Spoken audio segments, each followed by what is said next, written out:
What is going on, everybody? This is Codster Games. Welcome to another Manor Lord video where I'm going to show you how I like to start off my towns the fastest possible way. Now, in this playthrough, just so you guys know, I know a little bit of what I'm talking about here. I have two large towns already. This is a region that I've claimed. If you are looking to find out how to expand in this game outside of your first start, I have a video on that just before this video on my channel. So go check that out if you're interested. But this, I'm going to start like you guys would starting up your game. I believe I'm starting a month earlier. We are in spring. This is March. This is when I like to settle my new regions. So if you are settling like I am, instead of just starting your game, you're going to go to construction, go to administration, and you're going to pick a settlers camp. Now, I have not done anything to this plot of land. This is exactly how I earned it. So I have not built any roads or touched any. So I'm just going to do this as I would if I had just moved in. So first of all, settlers camp. I think with this region, if I do an overview, I see I have a rich iron deposit up here, rich berries, which is absolutely awesome. And all the rest of them are just regular deposits. So your woodcutters work in a circle area. And if you need some proof of that, if I go over to my woodcutters around here, so you can kind of see a circle around a woodcutter, a circle around the timber camp, and then these patches of trees. I have forester huts in here, so that's people planting the trees inside of there. But they are in very circular patterns. So I think what I'm going to do is build a road up to here. And this is where I'm going to be cutting my wood. And pre-planning your villages and your resources is super important in this game, because you don't want to be bouncing around your wild animals or accidentally cutting down all the trees around your berry deposits and deleting that resource and so on. So knowing that my lumber camp is going to be up here, my food resource is going to be right here that I'm starting with, I'm going to place the people right about here. And I'm going to go, I can go plentiful and start with a whole bunch of extra stuff. I'm going to go with modest. This is how you start off the game in default. So I'm going to click confirm, region settled. I now have, this is your starter. I believe you have 5 families. Yeah, 5 unassigned families, 1 hitching post with 1 ox, and some extra supplies that you have started with. As you can see, we don't last another month. We currently do not have any fuel or food to last us this month, so we have to earn that stuff. So I'm going to grab my road, and like I said, I am going to just kind of lead it up into this area, and I'm going to flatten it out right here. This is how you start. This is going to be stage 1 of settling your new land.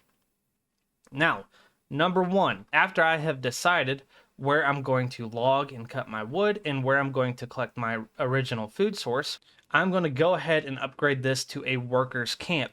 Now, your people are still homeless. They're not going to enjoy the workers' camp, but it is going to keep your approval above that 50% or right at 50% until you can get some houses built. And we're going to get them built pretty quick. The 50% approval rate is very, very important, because if you drop below 50% every month that somebody can move in, they will not. If you are above 50%, you have a chance of somebody moving in every month. So upgrading this to a workers' camp is super important. It starts to store some stuff, and your people are no longer technically homeless. They're not going to lose your approval that fast. Next step, this is step number 2 in stage 1. We're going to go to construction. We're going to go to the logistics, this little crate icon, and you're going to grab another hitching post. Go ahead and place that wherever you would like. I'd like to keep it closer to the camp. That way the people have quick and easy access to the oxen. And I like to do this first stage while it is paused. I like to get everything settled. That way you are not wasting time. So logging camp, like I said, they're going to cut in a circle area. Do not place a logging camp in the same woods as your wild animals or your berries. And if you do, place it like down here. They're not going to reach that distance. There has to be a good bit of distance in between them. If you delete the trees around berries, you lose the resource. If you bounce around your wild animals and bounce them off the map, you lose that resource. Or if you cut down all the trees around them, you lose the resource. So do not do that. So we are going to go right here, and be mindful when you are building a timber camp. Do not place your village down here and your timber camp up here. Timber needs to be hauled by oxen. It is a very slow process. So about this distance right here, I'm probably planning on building in this area here, my main town. So the ox is going to have a pretty quick and easy little haul to town. So also, while we were sitting here talking about logs and wood, we're going to grab a woodcutter's lodge, and here is my timber camp. I'm going to place it right in front of it. It doesn't really matter. I just like to keep them in the same area. They're going to harvest about the same trees, and that makes it to where I only have to place one forester's hut later on in this area to keep both of these supplied. Last but not least, we are going to start harvesting these berries. So these berries do have, if I grab a building, you can kind of see where the berries are laid out. Do not place anything over top of these berries. We're going to grab a road and just run it pretty close to that area. And we're going to go ahead and connect these two roads. It'll make it easier on our people. And we're going to grab a forager hut. And as you can see, here are the berries. If you grab the forager hut, they highlight them automatically. I did not know that. And we're going to place this forager hut right there. So now, that is stage 1 complete. Hitching post, berry camp, lumber camp, woodcutters camp, and upgrading your homeless person camp. So we're going to go ahead and fast forward. These people are going to immediately start getting to work. As you can see, they now upgraded to the worker camp. They're very happy with that. We're about to upgrade the hitching post. As soon as the hitching post is built, buy another ox. You're going to have enough money for it. As you can see, we have 30 more regional wealth available to us. One ox is 20 regional wealth, so you start with 50. So while they are currently getting everything built, I'm going to kind of plan out my camp here. So I'm going to leave this little area around here for other stables and such. I'm going to kind of come up. Okay, there we go. And I'm doing a little short area right here, and that is going to be where I place my level 2 burgage plots that are going to become artisans. Meaning now I can come up here and kind of build another circle or another square. Just like that. I'm going to drop this curvature. Build that. My markets. So I like to build markets on each side. And then I'll build my church and my tavern and my manor within this circle. So looking at it from above, level 2 burgage plots, stables, production, markets, churches, taverns, such, and other stuff. And then on these roads on the outside, I'm going to build burgage plots, large burgage plots. That will be my orchards and my vegetable plots in stage 2. Okay, now as these things are building, you need to make sure you man them. So woodcutter's lodge, we're going to put a family in there. Forager hut, we're going to put a family in there. So there's our logging camp. We're going to toss a family in there. Now that leaves us with 2 unoccupied families or unassigned families. We now have 2 oxen. As you guys can see, our stable space is full, 2 out of 2. We have now secured our food source, our fuel source, and our timber source for going into stage 2. So this is stage 1 complete of your settling journey. I like to call this the basic survival. These 5 families will survive forever with this fuel and food that you have started collecting.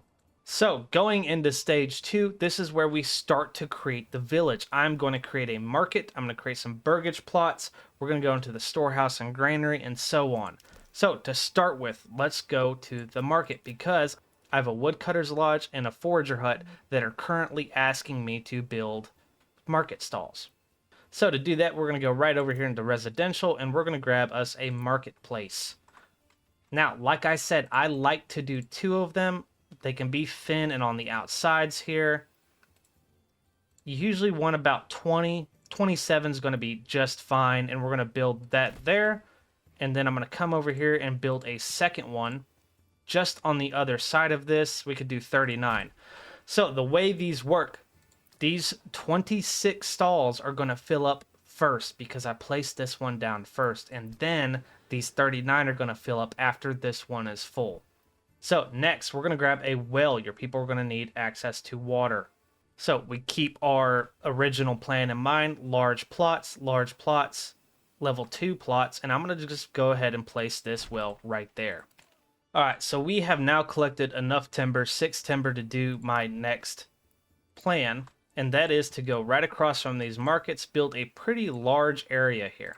Now, as you can see, this has built 7 houses. I don't need 7 houses, especially with these thin backyards. My plan is to build vegetable plots.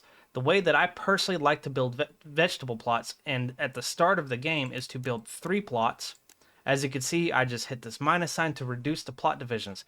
This is now 3 houses. But here's the trick. They come with the extra house available that you can build. Now, this does cost a bit more wood than just building your regular houses, but it is totally worth it because you have 2 families working these backyards, which is going to be your vegetables. This increases your efficiency on the harvesting and planting of your vegetables every year. And I currently only have 5 families, so this is 6. This allows another family to move in. And then when I upgrade them to level 3, these houses will account for 8 population, because at level 3, your houses double the amount of people that they can keep. So this is going to be the start. This is going to be your 6 houses, 3 vegetable plots, and we are going to go ahead and build these up. Now, your next move is going to be the storehouse and the granary. You do not have the families to currently work this, but get them on the ground as soon as possible. So the goal is to build these close to your markets. The reason I build them close to the markets is because your market people will go and collect the resources that they need from these buildings. So honestly, I think I'm just going to place them right here. I think I'm going to have my big burgage. I'm going to make another road going this way and then split burgage plots on either side. So I'm going to go ahead and place these right here. So that was my storehouse. Here's my granary. I'm going to come in with some roads and cut this off. There we go. So as you can see, this is another overlook. Burgage plots on the side. This is our market area, level 2s. And this is going to be our store housing. So we're going to go ahead and hit play again. So here is a little bit of an issue. As you guys can see, this area is starting to become a little barren. Now, it was pretty barren. There were no trees right here. So our people are having to walk a good distance to cut down a tree and then come back. We're going to go ahead and build our forester's hut right here next to them. And we are going to start planting trees in this general area. So here we go. We have burgage plots starting to come online. This first one is available. We're going to go ahead and tell them to plant vegetables. Vegetables are a huge resource in this game. They are literally the best way to collect food possible. The way that I do it is having these first 3 houses, 6 population, to have these vegetable plots. And this is a pretty good size. This is going to be able to keep your families fed for a very long time and even increase population. So if you look at this size, it's 4 little fields. It's a pretty good size. You can go bigger if you'd like. Vegetables in orchards are directly related to the amount of land they take up, and that is equal to their yield. So the bigger, the better. So here's another burgage plot that just came online. We're also going to go vegetable garden. So now we are out of money. We have 0 regional wealth. That is totally fine. If you're settling, if you're starting your game, your regional wealth next is going to come from taking out a bandit camp and sending the supplies back to the nearest town. You get like 136 to like 250 regional wealth, and that can be used for anything you like. I recommend using it for a trading post. Now, the way that I'm going to start collecting regional wealth, because there are no more bandits left because all of the areas are selected, and bandits only go into unclaimed regions. The way I'm going to build regional wealth is through level 2 burgage plots. So I'm going to show you guys how to get to that also. So as you can see, with these getting built, I can now come in here and expand the living space for 2 timber. I'm going to go ahead and do that on both of the houses that currently have vegetable plots in the back. This is to get the family some extra help in planting and harvesting. Alright, your next move is going to be to build a saw pit. Keep the saw pits close to the logging camps. The reason is because they collect the log with an ox and then drag it to the saw pit to hews. So if you can reduce that travel time, you can produce planks much faster. And last but not least, within my stage 2, this is going to be the level 2 plot rush is what I like to call it. We're going to go into the stone cutter camp and we're going to find our stone, which is right here. It's pretty good ways out there. But that is totally fine. We're going to build a small road to it. We're going to go stone cutter camp, place it right next to it. Stone is going to be used to get your church. As you can see, if I go to residential, go over to the wooden church, it requires 10 stone, which I happen to start with in this playthrough. I don't think you usually start off with it. I think it's usually 5. But we're going to harvest the stone. We're going to build these planks with the saw pit that we just built, and we're going to wait for the timber. A level 2 church is going to allow us to upgrade our burgage plots to level 2. As you can see, to reach level 2, Water access, that is our well. The church level, this needs at least a wooden church, so we just have to get one built. A fuel stall supply, food stall supply, which is going to be our berries and our vegetables coming up, and we're also going to place down a hunting area. Now, the clothing supply. The very easiest way to get clothing is to build a tannery, which is going to take the hides from your hunter and turn them into leather. That counts as a clothing item. So we are going to let this advance a little bit. We're going to go ahead and expand living space on this one also. So now we currently will have 6 homes and only 5 families. So at this point, when I know I have enough houses to keep everybody happy, I'm going to delete this workers camp. I'm going to go ahead and hit demolish on it. Now it's going to be like, oh, you have homeless people.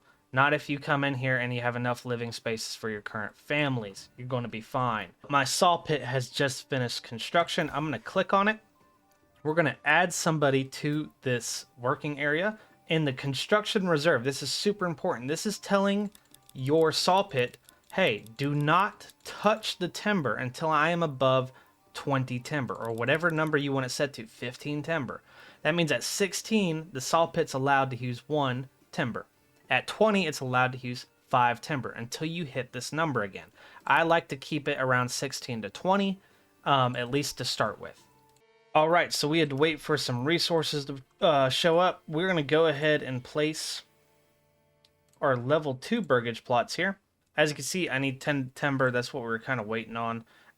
With the level 2 burgage plots, whatever burgage plots you are planning on turning into artisans, I've found that 5 to 6 of them is kind of the max you need. First of all, be certain that they have these little production sites in the backyard.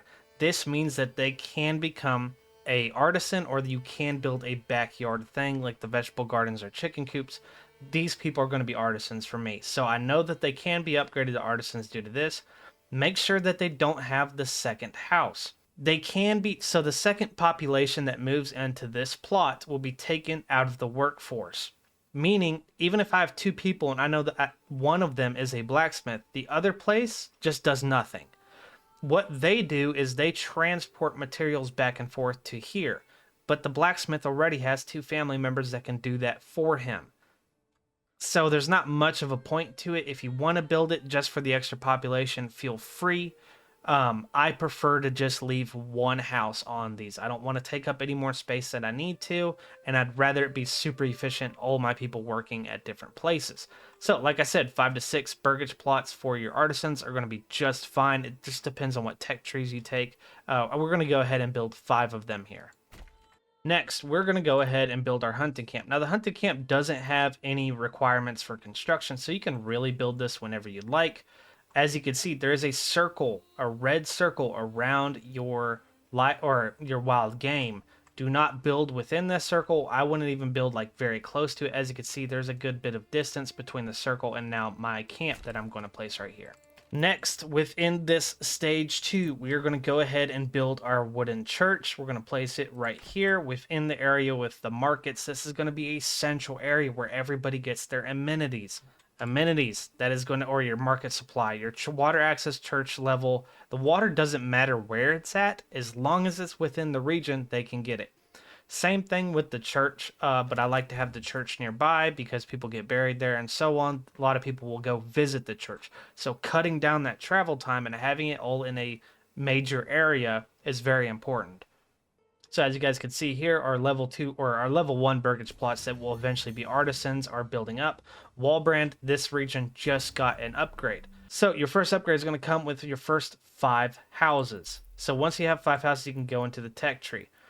I know that I have a rich resource of berries. This is a pretty nice upgrade to be able to expand that even more. It actually doubles it. So I'm going to go ahead and select this. This will secure my food for the future and also my dye workshop that I'm going to build much later on in the game. So with our 2 extra unassigned people, I'm going to go ahead and place one within the forester's hut. This is going to start planting trees around this area because I expect to have somebody move in here soon. And as you can see, somebody has just moved in. So now I'm going to take that family and they will be our hunters whenever that becomes available. Now, we are going to go ahead and pre-game here. We know that to upgrade to level 2, I need a clothing supply, and I currently do not have that, but I am going to have a hunter up soon. So we're going to go into industry, and we're going to grab a tannery. We're going to drag it right over here next to the storehouse. So tannery is going to go right here. Reason for that, hides are going to be brought in from the hunting camp to the storehouse. The tannery will then grab the hides from the storehouse, quick, easy walk, and then bring it back to the tannery, turn it into leather, build a market stall for clothing, and then sell it to all of the houses.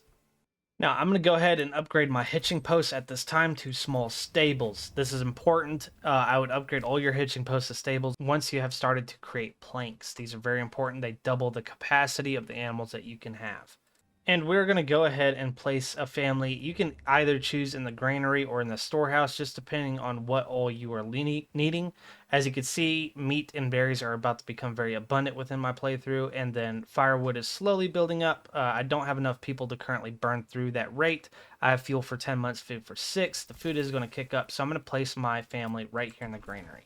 Now, there's our wooden church. As you can see, I do not have a family within the church. Now, the church level is solid, so we're good on that. Now, the family that is in the church does bury people that die within the town and so on.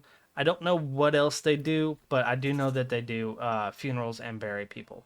So we are currently just waiting on our clothing stall, which is going to be our tannery, which just came up. We're going to throw a family in that. As you can see, as these things are building, I'm gaining the families to occupy and work them. That is why I build these extra plots beforehand.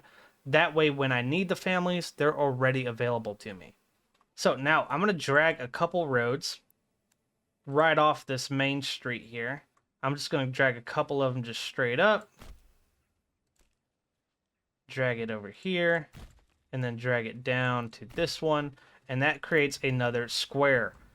I don't know what I'll put in the middle of it. Maybe just some vegetable gardens kind of going out. But on the sides of them, I'm going to be placing more. You kind of want these places to be accessible very quickly from the marketplace. The marketplaces will deliver, and if they just have to go down one street and they're pretty close, I wouldn't be dragging them all the way out to here, but to like here will be perfectly fine. They're going to get all of the access to the market that they're going to need. And right here, our tannery is already at work, and they have a market stall, and that allows us to upgrade to level 2. This is where we start to generate money. I recommend making your vegetable gardens, the ones that have multiple families on them, level 2 first. The reason for that, if we go look at it, level 2 burgage plots generate 1 regional wealth per family per month, meaning just with these 2 upgrading, I'm generating 4 regional wealth per month. So now at this point, I'm going to stop talking about the stables, and I'm going to stop talking about the houses. Build these as you need throughout your gameplay. You're going to start to see your drain. This little this little barrel right here is going to tell you how much food and fuel you have for how many months. So this is how long you can last if you don't produce anything else. So just keep that number pretty high. I recommend keeping it between 5 and infinity. So once you have that going and you start to get a flow, just build more stables and order more oxen, and then build your houses and upgrade your houses as it comes. I'm going to stop talking about that so we can move on to the other buildings and so on that we need. Now, we're going back into the tech tree because leveling up to level 2, 3 plots to level 2, you get your second tech point. Now, I don't know exactly where I'm going to go with this. Charcoal burning is very handy. This is going to take 1 firewood and make 2 charcoal. The way you can maximize efficiency on this is for every family that you have wood cutting, you have 2 families charcoal burning, and that is almost a 100% efficiency rate. The family that is wood cutting still wants to sell cut wood, so they are going to keep a little bit to sell at the markets themselves, but that is a 100% transfer rate, or as close as you can get to it. The heavy plow is pretty handy if you have fertile lands. I do not on this region. So the orchardry is pretty handy. I do enjoy this. This is a lot of food, and you can trade apples forever. Like I said, charcoal burning or orchardry is probably where I'm going to go. I currently do not have the money to build orchards, so I think I'm going to go charcoal burning for now because I can build this right now. All right, last but not least, in stage 2, this is going to be your manor. Your manor starts to collect your personal wealth, right here, your treasury and influence. So we're going to go ahead and build it. I prefer to build mine right here next to the houses and such, and this garrison tower is one of the things that I for sure build. I do not have the resources for it right now, but this increases your retinue size by 12. You get personal knights per region. Now, your retinue can be upgraded right here through the army if you click this little paintbrush, and you can get up to 24 with this garrison tower, and you can upgrade them all to plate armor. It's awesome. The next couple things you're going to be adding, this is what I call the end game. We have now passed stage 1, basic survival. Stage 2, your level 2 burgage plot rush. We are now in stage 3. This is building your end game. First couple things I'm going to be building is the trading post and the livestock trading post. So I like to have these kind of in the same, off one of the main roads that are lead out of your region. I like to have them near my hitching posts or stables. It doesn't really matter where they're at. It's going to be just a lot of traveling. You know, if you toss them up here and you have a bunch of like your personal roads leading to one of these main ones that lead out of the region, I just like to keep them on one of these like King's roads. So as you can see, within about a year and a half now, we are currently at large village. We're about to be upgrading to small town once we can get to level 3. This is where you start to build your end game. Like I said, this is stage 3. So we're going to be working on getting a couple more burgage plots to level 2 and 3 of them to level 3 to get to a small town. And then you have a large town after that, and then you are maxed out completely. So I know I only have 2 more tech tree points available to me. And like I said earlier, keep an eye on your number of months before your supply runs out, the amount of families you have, and the living space available. Always keep some extra living space. That way you can have families moving in.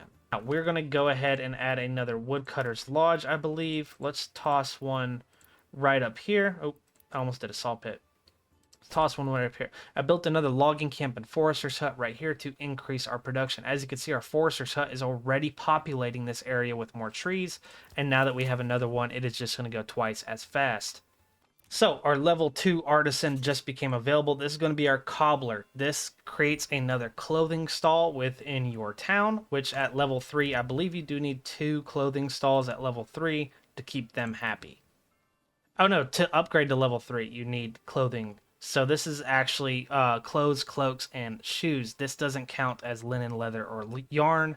So you do need a cobbler to start checking off this to upgrade to level 3. When you come to trading, the shoes cost 1 export of gold, or 1 gold per export. I think this is due to critically oversupplied. Yeah, so that's because my other farms or my other places are sending out shoes.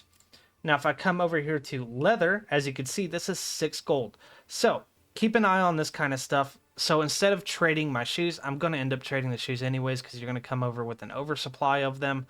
But I am also going to trade away some of this leather.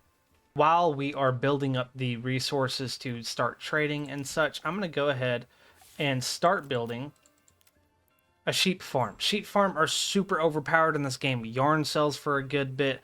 You can create new clothes with the yarn, which also sell for a good amount. So we're going to go ahead and build our sheep farm. We can go ahead and just drop it, right in here somewhere. Let's go right here. Save a little bit of space for some production if I'm going to need it. We're going to build our pasture. Now, these pastures do not have to be massive. I have found that the sweet spot for each town is going to be about 40 sheep. It's not overproduction. You're not going to flood yourself with yarn or wool. And it's just enough to keep your suppliers going constantly all year long. We're going to go ahead and build that. As you can see, I have 3 families. I have now hit my max living space, which I should have been watching that. I can go in here and expand my living space because I built extra vegetable plots. There we go. So now I'm going to have 5 new homes. When you come to the manor, which we built earlier, this is super important. This is how you start generating your personal treasury and your influence. This is how you claim more regions. We're going to go 10% on the land tax, 5% on the tithe. Approval loss is going to be -6. That's totally fine. As long as you stay above 50%, you're okay. You're going to get new population. due to having a sheep farm, you are going to need a weaver's workshop. You can place these close to the farm. I like to place them close to the storage houses because that is where the wool is going to end up. Next few things we're going to do is go over here to the mining pit. We're going to place one right here on our clay, and we're going to place one right over here on our iron. With those placed, you can go ahead and start to build your tavern. This is going to house your ale. Another thing, real quick, the granary. Go in here, go to advanced, drop off ale. You don't want the granary holding ale. People steal it from here, and it just never makes it to your tavern. I'd also recommend upgrading your storehouses as soon as possible once we get to this point. So with the additions of your mining pits, we're going to go in here to the bloomery. This is going to smelt your iron into iron bars. And then we're also going to grab a clay furnace. This is going to smelt your clay into roof tiles, which are going to be used to upgrade your wooden church. They also help upgrade your burgage plots to level 3, so you're going to need clay. Next but not least, in this playthrough, I'm going to be building a dyer's workshop. This is going to take berries and turn them into dye, which you can be used at the tailor, which is going to be one of these.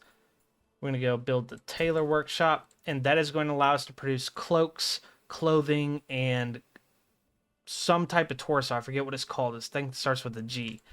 But that's going to allow us to produce those with either linen, yarn, and dye.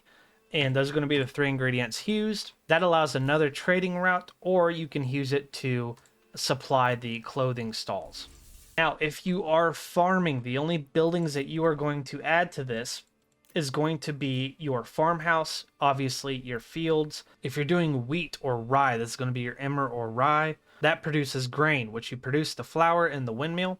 And then you can use the communal oven, or you can go into your tech tree and get your bakeries, and this produces another artisan. This is why I'm saying the level 2 burgage plots that you are planning to make into artisans, that's why you can go to 5 or 6, because you can get this bakery add-on. Now the bakeries produce twice as much bread per flour, so 1 flour to bread, whereas the communal ovens is a 1-to-1 ratio. Now if you produce barley, which is pretty handy, you need that to fuel your tavern. This is what makes ale. What you do is you come in here and you build a malt house. Malt house turns barley into malt. Then your level 2 artisan, you can come in here and you can build a brewery extension. This turns your malt into ale, which then goes over to the tavern and is sold out to your burgage plots. Last but not least is flax. Flax can be used at the weaver's workshop to turn into linen, which you need to create more garments, or it counts as a clothing item itself. Now that is the end game. Now we are currently still at a large village. We are going to be going to small town as we upgrade. That just takes time. So this is literally all of the buildings you need. Now as you go, you add a couple more. Like as you can see, I added that extra woodcutter's lodge, so now I have 2 of them just to keep up with the supply and demand of my village. So I'll slowly keep adding on, slowly keep upgrading these people into vegetable gardens or upgrading them into orchards or whatever I'm needing. I recommend at least 6 vegetable gardens of this size, probably 3 orchards of that size, and then all of the other ones that aren't your level 2 artisans can be turned into goats or chicken coops. They don't require any extra land for more yield. They are going to produce at the same rate no matter what. So as little bit of land as you can get, 1 family per plot if you would like to, and have the goats and the chickens on those, and they're going to produce for you. Obviously goats create hide, chickens create eggs, which is another food source. So I really hope you guys enjoyed this playthrough. This is a much longer video. I'm sitting here looking at the recording. It's about an hour long already. It took us 2 full years to get to this point where I have literally everything. All you're waiting on is the families to move in, and then adding some more housing and adding a couple more of the same buildings that you already have. And that is the quickest way I know to get started. I really hope you guys did enjoy. I hope it helped you out a ton. If you stuck with me this whole time, I really appreciate it. I'm a smaller YouTube channel, so this helps me out a ton. Now, if you did enjoy the video, please leave a like and subscribe. Like I said, I'm a smaller YouTuber. And if you have any questions, comments, concerns, please leave them down below. I always watch my comments, and I try to reply as soon as possible. So if you want to leave one in there, feel free. So if you want to watch any of my other guides, a little bit shorter, a little bit more niche in certain topics, you should be seeing it above my head somewhere right now, and I will see you guys in the next video. Peace.